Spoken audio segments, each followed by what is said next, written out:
오늘 본문 말씀 민수기 26장 52절에서 65절까지 말씀입니다. 어제 아침에 보았던 대로 하나님께서 이스라엘 백성들에게 그들의 인구조사, 즉 두 번째 인구조사를 명령하십니다. 어제 아침에 봤던 대로 첫 번째 인구조사와 두 번째 인구조사 할 때에 인구수가 크게 다르지 않았습니다. 그러면 이 두 번째 인구조사를 통하여 하나님께서 몇 가지 원하는 일들, 또 그 인구조사가 왜 필요한지를 우리가 엿볼 수 있는데요.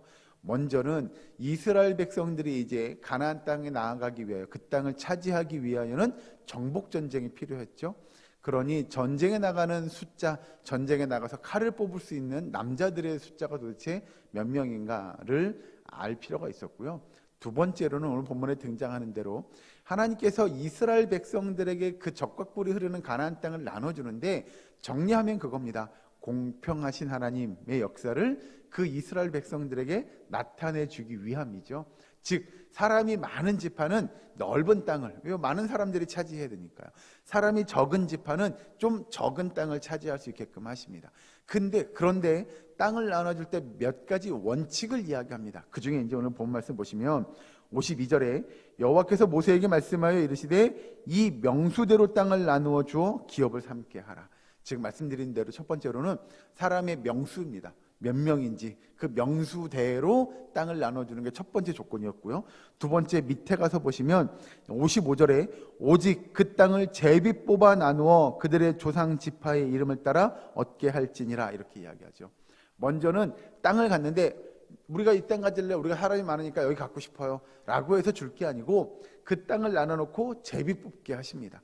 왜 그러면 그 땅을 굳이 제비 뽑게 하시느냐라고 이야기한다면, 땅도 보면 여러분 정말 비옥한, 내지는 물이 잘 흐르는 시냇가 옆에 비옥한 땅들이 분명히 있을 겁니다. 그런데 예를 들면 우리는 사람도 많고요, 우리는 땅도 넓어야 되니까 이 땅 우리가 가질게요 라고 말해서 예를 들면 사람이 많은 좀 강성한 지파에서 좋은 땅들을 혼자 마음껏 차지하지 못하게 하는 거죠. 그래서 뭘 뽑게 하냐면 제비 뽑게 만듭니다. 그것은 하나님의 뜻이었습니다. 그러니 사람 수대로 땅을 나누기는 하지만 그 땅을 나누는 것이 결국 제비 뽑아서 그 땅을 차지하게끔 하는 것이 하나님의 뜻이었고, 세 번째는 아까 읽은 그 55절에 그 중반에 보시면 그들의 조상 지파의 이름을 따라 얻게 할지니라 라고 이야기합니다. 이게 그러면 무슨 의미가 있겠느냐.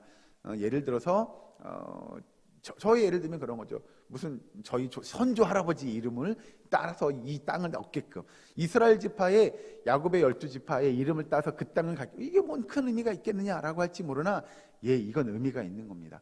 하나님께서 이스라엘 백성들에게 적과 꿀이 흐르는 가나안 땅을 주겠다고 약속하셨을 때, 그건 지금 이제 가나안 땅을 정복하러 나아가는 이 세대가 아니고 이미 그 할아버지 그 윗세대, 그 지파의 선조격 때는 그 할아버지 때부터 이 땅을 주겠다고 약속하시고 그들로 하여금 그의 후손임을 알게 하는 거죠.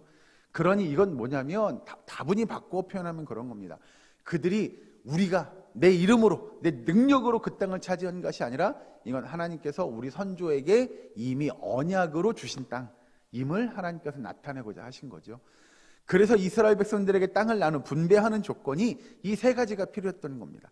인원수대로 나누어 주되 제비를 뽑을 것이고 그 땅은 그의 조상의 이름대로 나누어 주어라 라고 하나님께서 이야기하십니다. 그리고 나서 그런데 그 땅을 분배받지 못하는 지파가 한 지파 있죠. 무슨 지파죠? 레위 지파입니다. 레위 지파는 왜 그러면 땅을 주지 않느냐.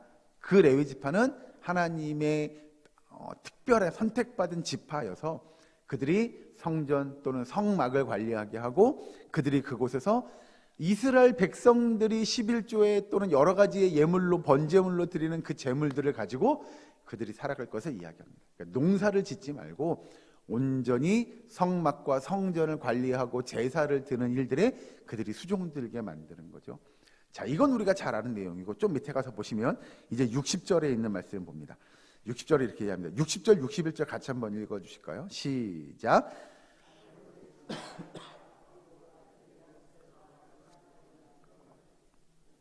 나답과 아비후는 다른 불을 여호와 앞에 들이다가 죽었더라. 아멘.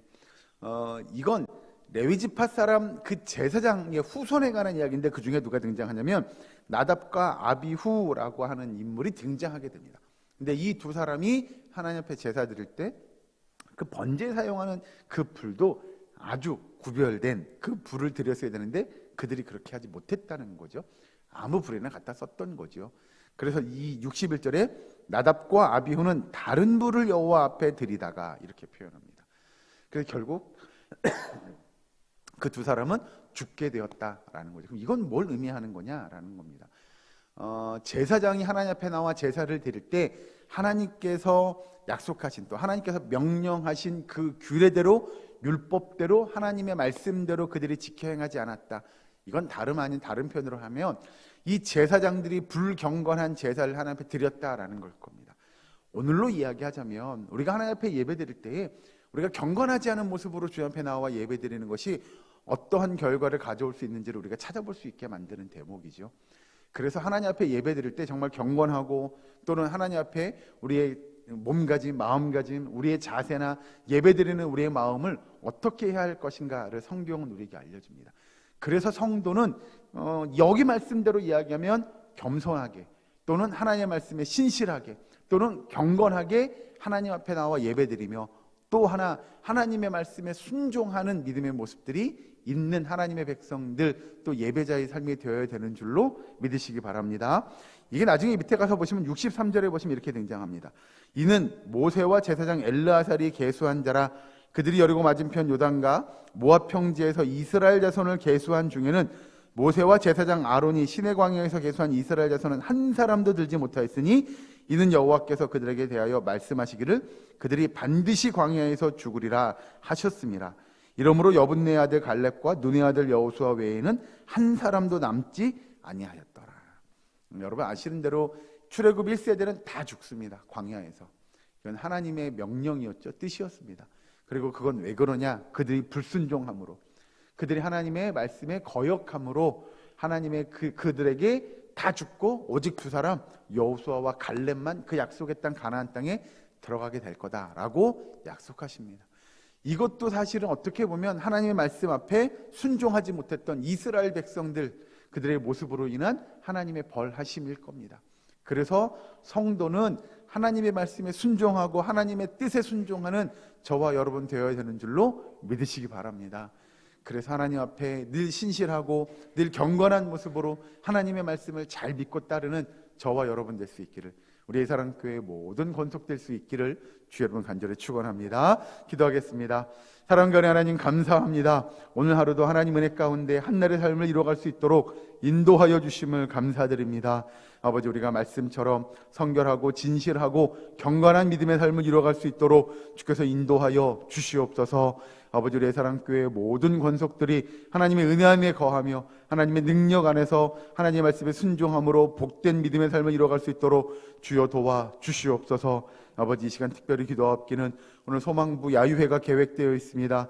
그 모든 시간들 순서들 오고 가는 발걸음이며 섬기는 모든 일꾼들에게 주께서 은혜를 더하시고 안전하게 그 모든 여정을 마치고 돌아올 수 있도록 주께서 도와 주시옵소서. 함께하는 모든 이들에게 주께서 힘주시고 능력 주셔서 오늘 한날의 삶이 기쁨의 삶이 되고 은혜의 날이 될 수 있도록 주여 도와 주시옵소서. 특별히 기도하옵기를 우리 가운데 아파하고 힘들어하는 환우들 그들의 아픈 것들을 기억하시고 고쳐주시고 병화를 물리칠 수 있는 힘과 능력을 허락하여 주시옵소서. 아버지, 우리의 사랑교회가 함께 기도하게 하시고 정말 우는 자들과 함께 울 수 있는 주의 몸 된 교회가 될 수 있도록 도와 주시옵소서. 아버지, 이 시간 주의 전에 나와 간구하며 기도하는 제목들 주께서 들으시고 응답하시고 역사하여 주시옵기를 간절히 바라옵고 나오며 예수님의 이름으로 기도하옵나이다. 아멘.